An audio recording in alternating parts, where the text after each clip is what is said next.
All right, ladies and gentlemen, welcome here at Sports Effect Live, Dayton, DATV Studios. We are back for another installment, and today I got a couple of really high-profile guests on the show.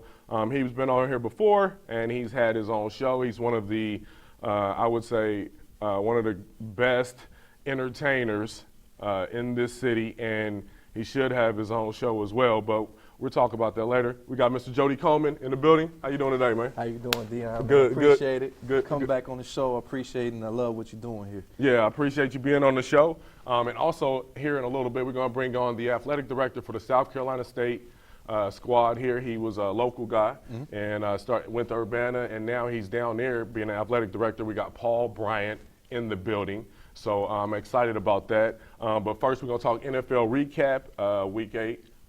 Cowboys win, the Bengals got shut out. Browns, underwhelming performance. Steelers win. Peyton breaks a record. And then you got the Seahawks. They're in a little bit of disarray right now. World Series is now going on. So we got the, not St. Louis, but Kansas City, and San Francisco. Giants, yeah. So, you got one powerhouse against a new, fresh team in the World Series. Florida State escapes against Notre Dame. Mississippi State at the top. Ohio State looks good. We'll talk about that. Maybe your Final Four right now. NBA season. Last week of preseason is about to NBA about to jump off. So Miami took on the Bulls. A lot of chatter about that. And then we'll make our predictions and our studs and duds. Stay tuned here. Sports Effect Live. We're in the building. I got Jody Coleman and Paul Bryant. Are you kidding me? It's going down. Dayton Television. We're here.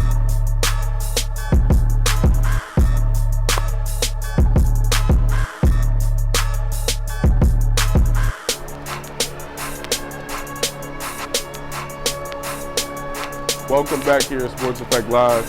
I got my co-host Jody Coleman in the building, looking dapper as always. How you feeling today, man? I'm feeling outstanding. There's no better place to be than here with you talking sports. Oh man, we love it. We got a lot of action to talk, but right now we got a special guest in the building. This guy's from here and he's traveled all over the country, coaching, and now he's athletic director for South Carolina State. And we'd like to give a warm applause here, warm welcome. Actually, Paul Bryant is in the building. How you doing today, Paul? Man, I'm doing great. How are you doing, Dion? I'm good. I'm a little bit cool, as you see. It's cold up here. What's the weather like down there, Paul? Well, I tell you right now, it's only 78. That's it. Oh, that's it? That's it. It's only 78. Oh, man. Hey, it's good to have you on the show. Glad to be here. You're athletic director down there at South Carolina State. How does that, from a guy from Dayton, Ohio, how does that feel to be in that type of position? Not very, very few people get the opportunity to be in that type of position. How does it feel for you right now, man? Well, I tell you, it's surreal. It was always a dream to get here, but just because I'm here where I'm at doesn't mean I'm going to stay where I'm at. I'm always looking to improve, and South Carolina State is just great. It's just great to have this opportunity to be here, especially being a Dayton public school kid. It really shaped me to be where I am today. Shout out to Dayton Public Schools. Absolutely. We all came through Patterson. came through that city, and it's been, it definitely prepares you for, college and for life. And so it's good to have you on. Now, you was a hooper, you know what I mean? You was getting your ball on. What high school? Where'd you go to high school, man? Dayton Patterson. Cooperative High School. Right. We can't sit up here and cheer that. We're Cougars. We're Colonel White Cougars. We can't cheer that. Well, you went to Patterson. We used to beat everybody, right? Not all years. I don't know. Now back, Paul, a few years apart. So when we was playing, we was running the show as well. It was a tight race. Right. Now you played in high school, then you went to college. Where'd you go to college and stuff? I initially, once I left Patterson, I went to North Idaho Community College in Coeur d'Alene, Idaho, and then from there, I graduated from Alaska Pacific University in Anchorage, Alaska. Wow. Anchorage, Alaska, man. This guy's been all over the world. Absolutely. Now, okay, you finished college, and then, you want to go pro. Everybody wants to go pro. But Absolutely. Did you play pro or? No, I didn't. The reality was everyone else wanted to go pro too. But and then when you have people with outstanding skills, and I recognize I was not that good to play pro, so my goal was to achieve that at a different level. Wow. All right. So, like you say, every college player feels like they can go pro. All right. It's just I mean, it just is what it is. But the ones who don't usually are the ones that succeed fast. You know, they understand, they realize, okay, let's go a different path. It's not working that way. So, okay, you start coaching.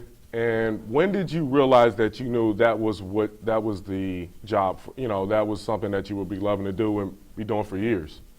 Well, when I was in my undergrad at Alaska Pacific, I had to do another year to graduate, and the head coach he asked if I wanted to be a student assistant, and then I of course jumped on that. But then that year, the assistant coach ended up taking the women's head coaching job, so my coach was left without an assistant. I was the only assistant, and then when I had the opportunity to do some practices and do some individual workouts, I knew an area that I wanted to be in. And then when I came home, I came back, and my first coaching job was at the Dayton Jewish Center. So I actually coached the high school team at the Dayton Jewish Center, and then from there went to Sinclair as the head men's basketball coach. And I was spoiled my first year because we went straight to the national title game and lost. And so I something that I wanted to do and try to get back to. And so, you know, that urge is in you to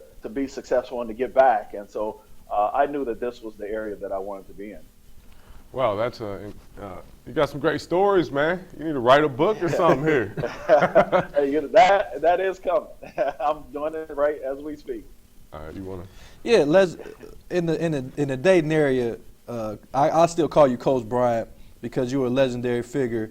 Everybody knew you at Sinclair because you did take them to the championship, which is very difficult to do in that level of competition, especially in your first few years, how you built the program the way that you did. How do you take what you're doing now with being actually promoted up to being an AD? What's the difference between being an AD and coaching? What do you see as the difference? What do you see the plus and the minuses with that? You know, the plus is for me is being a basketball coach, being a coach. I had the opportunity to affect young men's lives, 15 young men a year. Now, being an athletic director, I have the opportunity to affect over 300 young men and women a year. And so that's the biggest change. But I take my administration just like I'm a head basketball coach. Anytime like on timeouts, you listen to your assistant coaches, and then they give you their input, and then you put forth the plan. And that's the way I do my administration. I listen to my assistants, and then we go out. They give me their plan, and I go out and implement the plan that I feel is best for this department and the institution. So that's the only difference. The budget, of course, as a basketball coach, you're dealing with one set of numbers. Now, as the athletic director, I have 14 sports that I have to be responsible for. And so that's the only difference. And I don't want to say the only, a major difference. Another difference is recruiting. I don't have to be out on the road all the time recruiting. Yeah, that's time consuming. Right. Yeah. Now, all right, one last question, then we'll go to a break here. Okay. What is your schedule like on a daily basis now? You know, like you said, you related to being a coach, and you know, I understand that. I've done that before, but what is your schedule? It has to be so much more tight. You know, like you probably don't have very much time for yourself, you know, to relax a little bit. What is it like just on a daily what's your schedule like, man? Right. My daily schedule, it starts every morning at 4:45. I get to the gym at 5 and do my hour workout, and then I come back home and get ready and takes my son to school every day, and then I come in here. I here no later than 7:30 because when no one is here is where you get the most done, and so it's constantly filled with meetings all day. And going out talking to people to generate revenue for the department, and then in the evening I make a concerted effort to be with my family, no later than 6 o'clock every night so that I can have dinner with my family, because you have to put it in perspective. Um, this is athletics, this is a job, but family first. And I do make a concerted effort to be home for dinner every night that I can. And so far it's worked pretty well. But I make sure that's one of my priorities. So I prioritize it. Now I'm in bed by 9 o'clock, but I prioritize and make sure family's first. Can I ask one more question before we go to break? No problem, no problem. I still call you Coach Bryant. That's good. It's a lot of young men that want to get to that level. We coach, we do sports, but how do you become an AD? And I don't want to make it like a racial thing, but for a black man to get in that position that you're in at a relatively young age, at least of course you're working out, you're looking fit. How does one want to pursue being an athletic director? What's the ground rules, and what does it take to get to that level? First of all, I think you have to be able and be willing to move, as I have. But it's not all of what you know, it's who you know. And I've had the blessings to be in front of people that have recognized my talents and then have propelled me to the positions that I've been in. The one thing I will say is athletic directors, to become an athletic director, the presidents of the institutions, they're looking more for someone who knows how to run a business, because at the end of the day, that's what this is. This is a business, and they're looking for people with business minds. And then you have to have a vision for athletics. I was in a meeting this morning, and they were talking about, well, what is your vision? How can that vision be implemented? And I was sharing that. And I tell you, the president these days, they're looking for someone who can come in and bring something different. What can you do differently than any other candidate? And so I would say, trying to get in is hone your skills, but more importantly, know how to manage money. Absolutely. Well, this has been a great session so far. We're going to come back here with Paul Bryant. We got Jody Coleman in the building, Sports Effect Live. We back, special edition. Don't go away. See, ain't nobody fresher than us. Heavy. Yeah. Like what you mean, man? Do it for my team. I'm so heavy. Last time I checked, I was on another level. Heavy. So heavy on the bass, little lighter on the treble. Heavy. So heavy on the bass, little lighter on the treble. Lit and faded, cost I paid it. Bad everywhere, and that's off the strip that we made it. Yeah, it's off cause we made it. I know it's all cause we made it. See the difference between me and you is I ain't too jaded to say it, and that's real. All right, welcome back here, Sports Effect Live. Got my co-host Jody Coleman in the building, and we got a special guest, Paul Bryant, South Carolina State Athletic Director. He's sitting down talking to us. Now, we talked about the job a lot, what it took for you to get there. Now we're going to talk a little bit about the sports, okay? What's what's the difference between sports in the South and sports, in Ohio, or, up north? What's the difference, you would say? I tell you, the biggest difference here is our outdoor sports. Something that I haven't been used to is you could play year round, But that was something that we didn't have up in Ohio. But, the talent level, the different sports, football in particular, I think because these young men play year-round football down here and train, I believe that they're a little faster than what I've seen up north. But I think, I will continue to brag about the great state of Ohio and the student athletes that come out of there being prepared on the court and off the court and off the field. So I think overall, there's not much of a difference. I just think that down south there's a little bit more speed here than what I've seen in the past up north. All right. So how's the football team doing this year so far, Coach? Our football team is doing well. We took a horrible horrible loss a week ago to a team that we hadn't lost to in 10 years. But yeah, hey, the streak had to end sometime. Yeah. But we're defending MEAC champs. We play Bethune-Cookman on this weekend, and that will be they're number one right now. We beat them, then it's a 6-way tie for number one, and so we're trying to make that happen. But again, we're defending champs. We have our coach Buddy Pugh, who coached with Lou Holtz at South Carolina, and he knows a young man that used to play at Dunbar. And Deon, I'll see if you know who this is. He played at Dunbar, played at South Carolina. You know that guy? LaShawn Goddard. Yeah, and so Goddard is my coach. Actually recruited him, and so he knows the Dayton area and knows Mr. Goddard, and we often talk about him because anytime I can bring up someone from Dayton, Ohio, and playing in the South have done well, I always bring it up. So we talked about him quite a bit.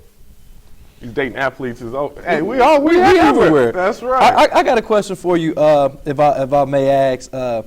Is there any way that you can get Central State on your schedule? I'm a Central State grad. Let me tell you, this week, I just come from Stillman College. This weekend, I'm supposed to be home, but I got this opportunity and I love it.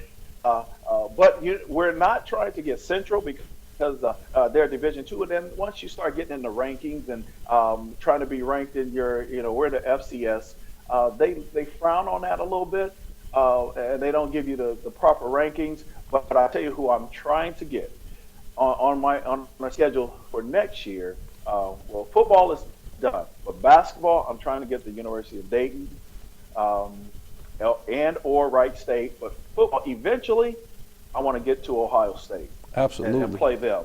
Now, Central State, I did hire Dante Jackson from Central at Stillman, and he's the basketball coach at Stillman now. And so we were trying to get back up to Central and play Jahan's teams. Oh, absolutely. We're going to ask you a few more questions, not related to South Carolina State PB, all right? All right. Who's your MVP of the NFL right now, mid-season? If you had to pick one, who you got? Wow, the man. Who's out there throwing that ball in Denver? Don't say Peyton. You about to say Peyton. Peyton Manning. He broke the record, 5'10". He's got 5'10". Yeah, he's the man. And plus, he was thrown to another Dayton guy. So I always equate it to a Dayton guy, Andy McCullough. So absolutely. He has another Dayton guy. He's not suited up, but Lattimore. He's the Dayton guy. Went to Jefferson. He's a Jefferson Bronco. He's not Cody Lattimore. Cody Lattimore. He would definitely be in next year. They're probably working man next year because they do have a deep wide receiver core. But that's another Dayton guy as well. And Peerless Price. He threw the Peerless Price as well. Peerless Price as well. That's right. Shout out to Peerless Price. A lot of Dayton guys in that we NFL, out here. man. We definitely out here. We out here not just in the NFL. We out here, period. Now, Paul, who's your team? Who's your NFL squad? The Cincinnati Bengals. Oh, sorry. Oh, I didn't mean to laugh at you. We got some laughter up in the studio, man.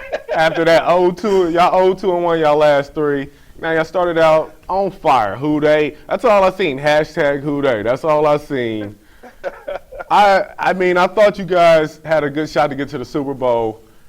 I mean, what do you see for you? I mean, are you nervous right now? Yeah. Oh yeah, real nervous, and but I think we're gonna get it together. We have a couple injuries, but I think we're gonna be just fine. Just bear with us. Hey, the Bengals will come through. Now, will we win an NFL championship? I can't say that. But do you think you guys will get to the Super Bowl or the AFC Championship game? Yes. AFC Championship, but you don't know about Super Bowl.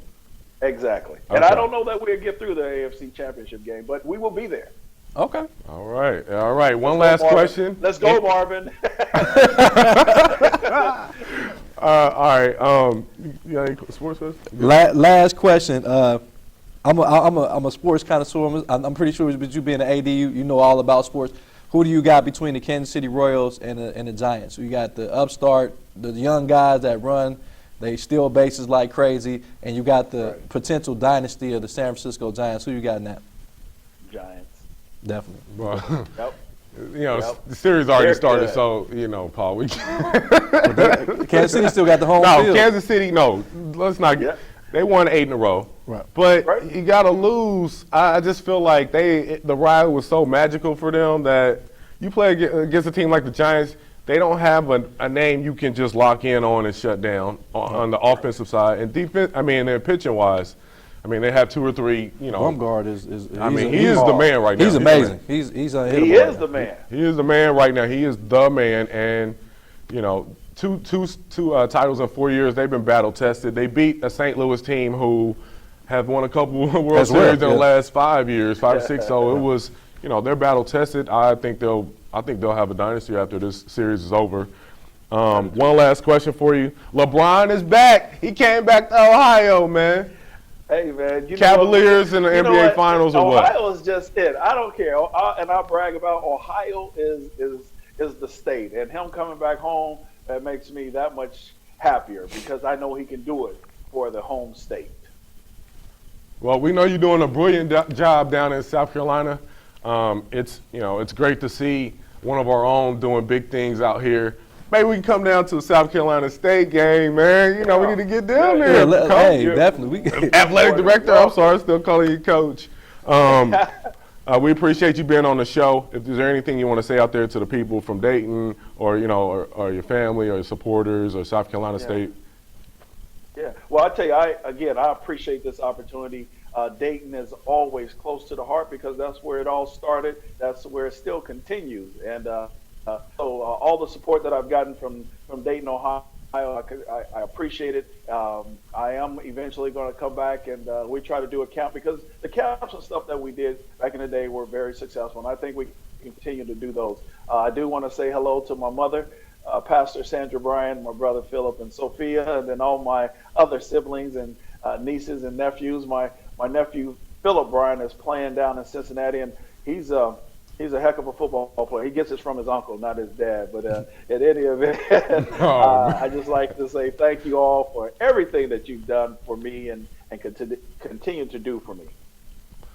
Well, it's been a pleasure having you on the show. A great role model, you know, a great guy. Paul Bryant, athletic director, South Carolina State. When we come back, we'll talk a little bit of NBA action with my man Jody Coleman, and we'll get into some predictions, studs and duds.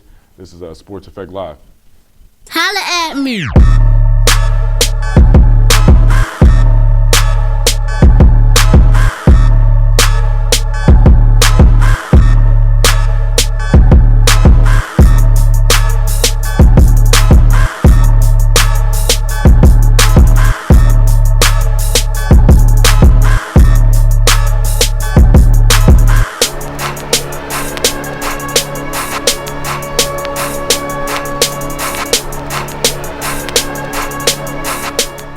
Welcome back here at Sports Effect Live. Now it's just me and Jody in the building. We was talking to Paul Bryant, but now it's me and you. You know, NFL Week 8 went down. Cowboys once again took out, you know, moved 6-1. It was a good win for the boys. Bengals was shut out. Browns falter. Peyton breaks the record. DeMarco breaks the record. Which one, you know, what's the biggest headline for you, man? I think what's underhyped is the Peyton Manning record-breaking performance.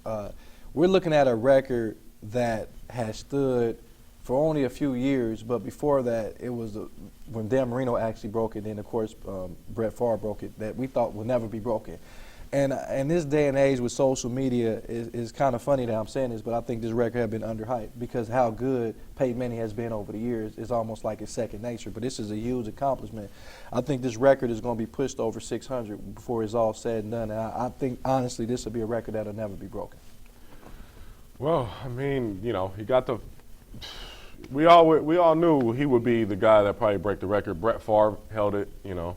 And Brett will probably, his consecutive game streak will probably never be broken. Never. You know, but Peyton he's just a wizard when it comes to throwing touchdowns.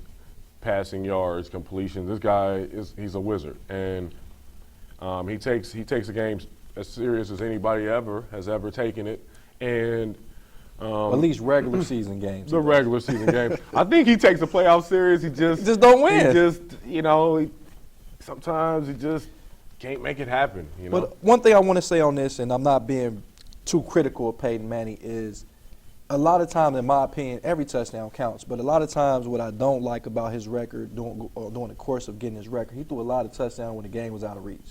So if you look at if we had a stat that we could pull up when they were up 35-10, he was still throwing touchdown passes. Just last year, Oakland, they were up, and he still threw 2 more touchdown passes after the game was completely out of reach. I'm not taking anything away from him because it's the defensive job. They're professional athletes and they get paid. They're supposed to stop him. But a lot of times, that's the only thing I would take for Peyton on that is a lot of touchdowns where you're already up 3 touchdowns in the fourth quarter while you're still throwing the ball. Majority of teams are going to run the ball and try to run the clock out, but not with Peyton Manning. And I don't know if they had a conscious look of where the record was.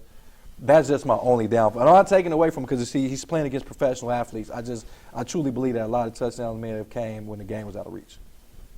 Yeah, Peyton is definitely going to run it up.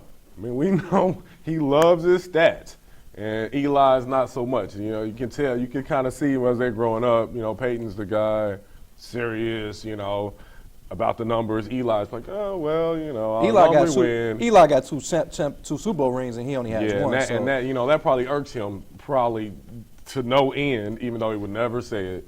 But this is a record, like you said, he's got 5-10 now. I mean, he looks like he can play for at least 2 or 3 more years.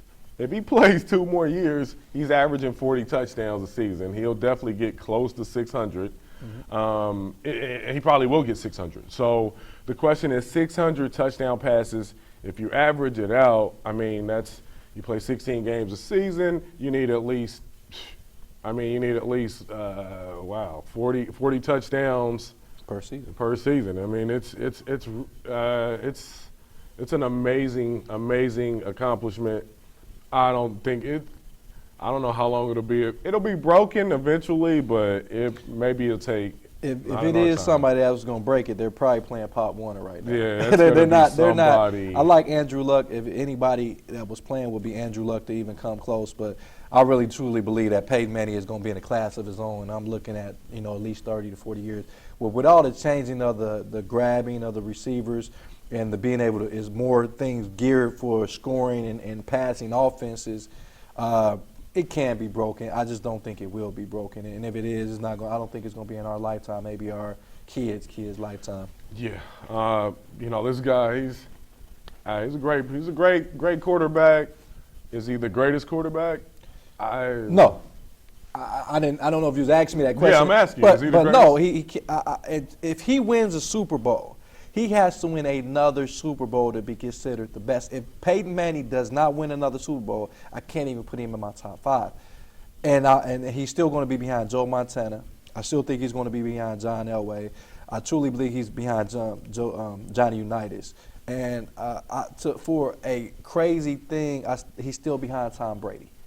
And you can't. If you look at a quarterback, it's not just your touchdowns, it's your wins and your Super Bowls, just like a coach.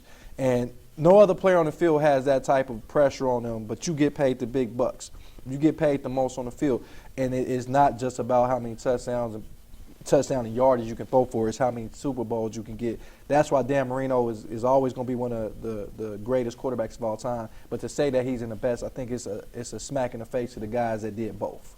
And I just think Peyton Manning has to win one more Super Bowl for him to be considered. Well, I think he needs to win 2 more because 2 Super Bowls, there's a lot of people who won 2. His brother won 2, and he's not even a topic of discussion for the greatest. Some say he won't even make the Hall of Fame, and that's preposterous. Yeah, that's ridiculous. That's ridiculous. That's just haters. I mean, there's no way that a guy who's got Eli Manning or Peyton Manning? Eli Manning. I think Eli will make it. He got 2 Super Bowls, and I think eventually he'll get them back to another one. I think, maybe 3-4 years. I don't know. Not this year or next year maybe. But I think eventually he'll be back in that area where championship game, you have a chance to get him back. And it's going to be debatable, but if Peyton is going in there, Eli's going to go in there. One thing that we touched on, you said some of the things that are surprising. One thing I do want to throw up is DeMarco Murray's stat. 7 games straight with over 100 yards rushing. He broke Jim 115. 115. I mean, that's. But he broke Jim Brown's record. So, and when you're in the same breath, you can say anything as a running back or anybody in the NFL in the same breath with Jim Brown, you have done something outstanding because Jim Brown was arguably the best football player that we ever seen.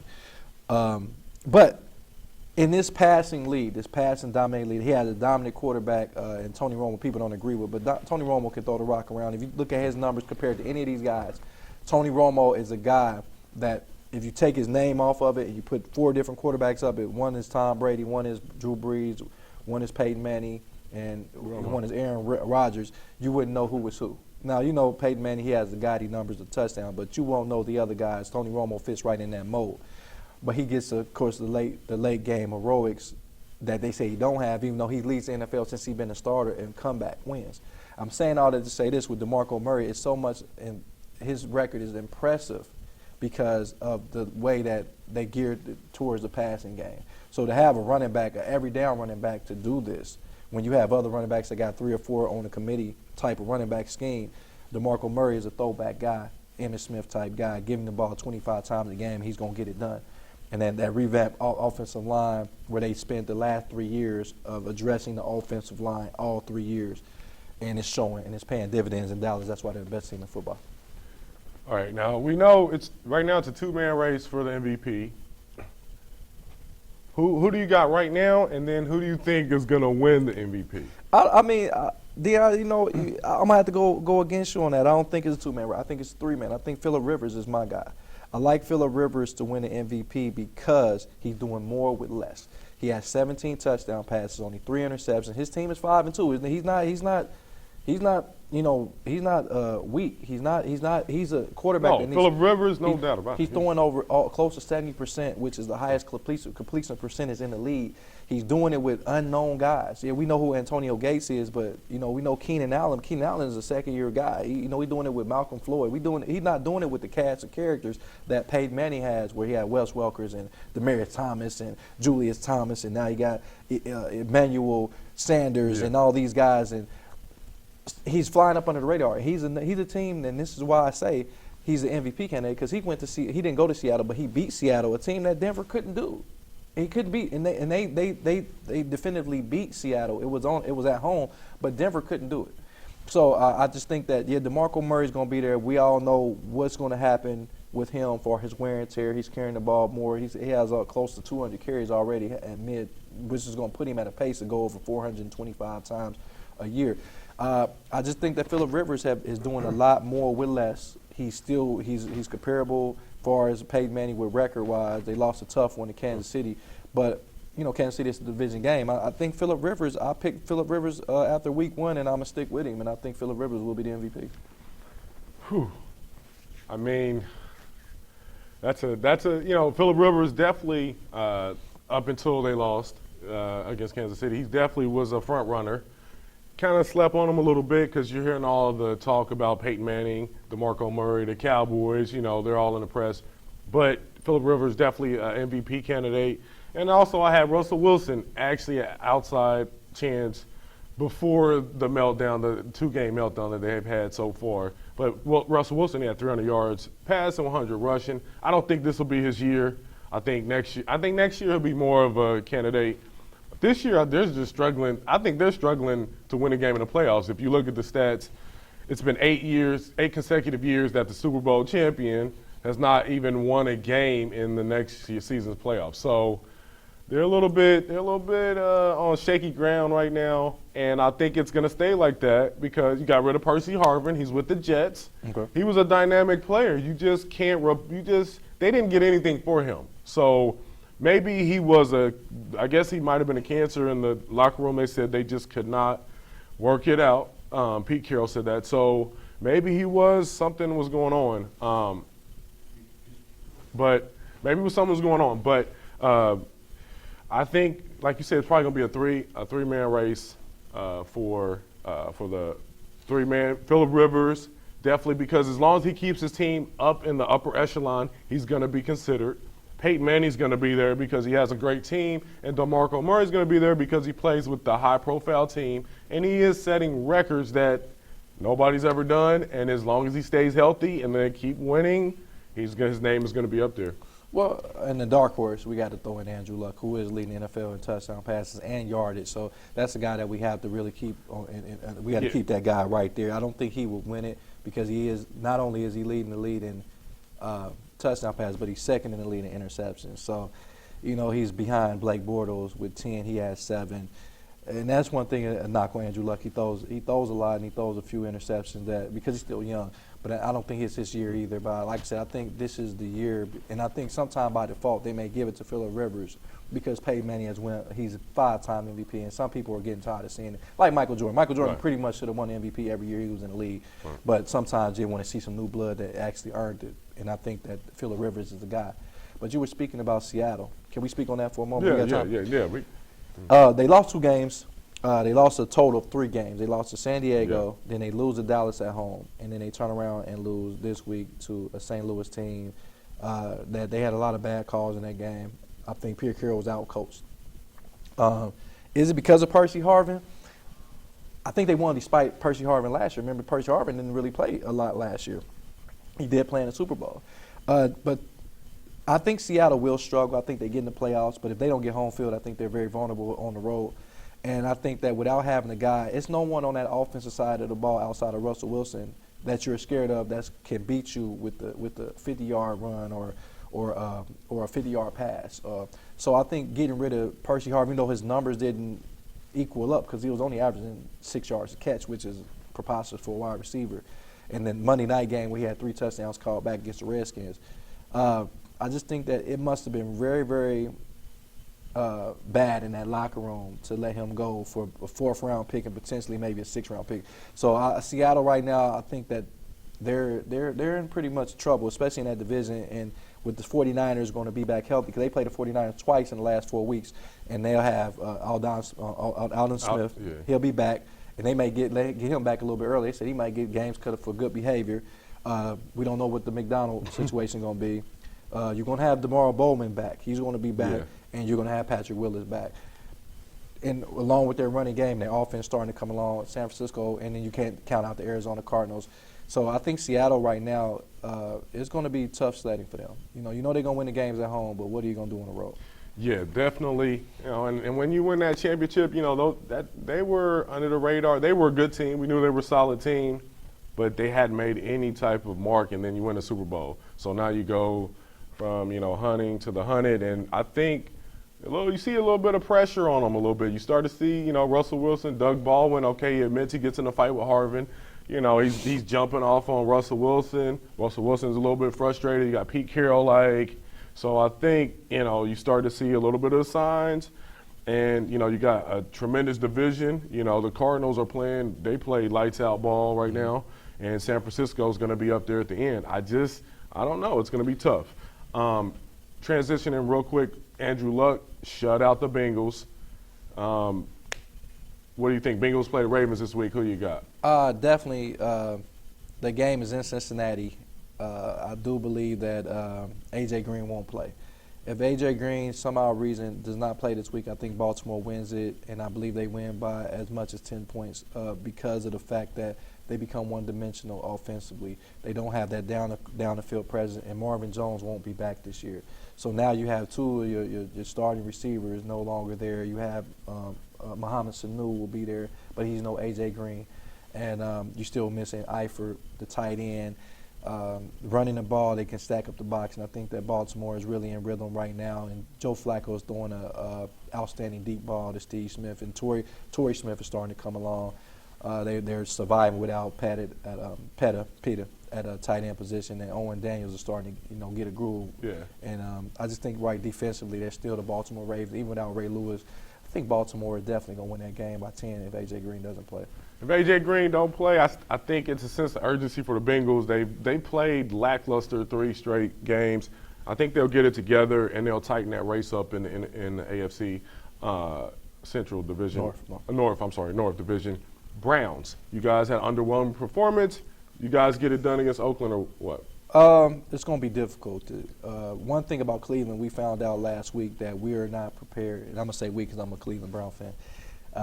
we haven't got to that level of winning games that we're supposed to win. Jacksonville proved it. Jacksonville had a great game plan coming in. They shut the run down and forced Hoyer to throw the ball to the outside receivers rather than use the play action pass.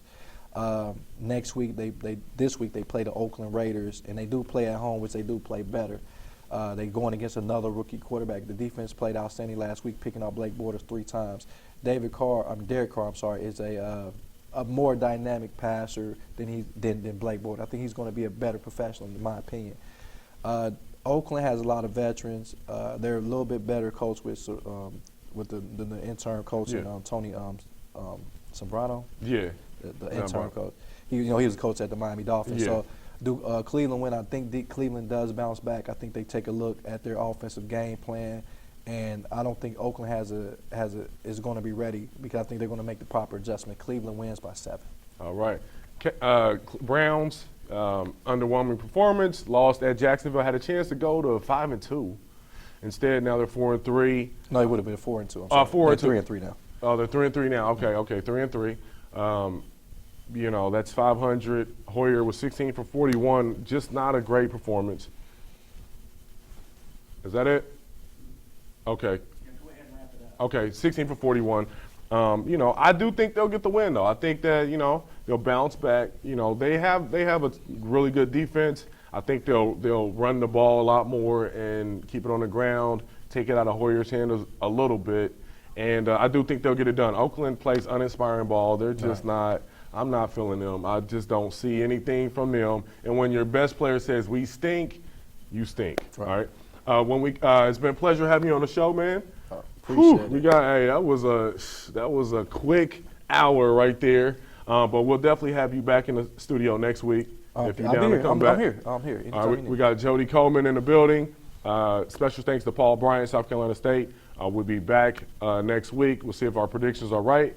In the meantime, stay tuned. Ladies and gentlemen, you check us out, Instagram, Twitter. Where can they can find you? They can find me on Facebook right now. That's Okay. all I have right now. But Okay. you can check me. I always got questions and predictions. That's right. We're going to be talking about his poll next week. He does a poll every week, and we'll be having that. We'll talk about that here in a moment. It's Sports Effect Live, and we're wrapping this up. We'll catch you next week. Peace.